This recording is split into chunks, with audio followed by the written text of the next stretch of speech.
Hello বন্ধুরা, welcome to my channel. এখন কথা বলবো ইংল্যান্ড সফরে 18 জনের বদলে ভারতের এবার 19 জনের দল গঠন হয়েছে।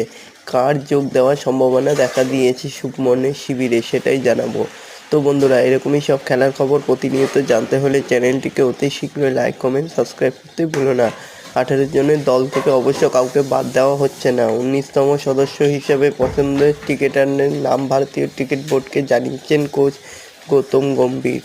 তো কার নাম জানানো হয়েছে সেটাই জানাবো। তো বন্ধুরা, এরকমই সব খেলার খবর প্রতিনিয়ত জানতে হলে চ্যানেলটিকে অতি শীঘ্রই লাইক, কমেন্ট, সাবস্ক্রাইব করতে ভুলো না। আর বন্ধুদের মধ্যে প্রচুর পরিমাণে শেয়ার করে দাও, যাতে আবার 4000 ঘন্টা ওয়াচ টাইম খুব শীঘ্রই পূর্ণ হয়ে যায়। তো বন্ধুরা, ইংলিশ সফরে যাচ্ছে ভারতীয় দল, সেখানে 18 জনের বদলে 19 জন যাবে। তবে গৌতম গম্ভীর জানিয়ে দিয়েছেন সেই 19 জনে যাওয়ার মধ্যে কাকে নিয়েছেন। তবে একটি সর্বভারতীয় সংবাদ মাধ্যম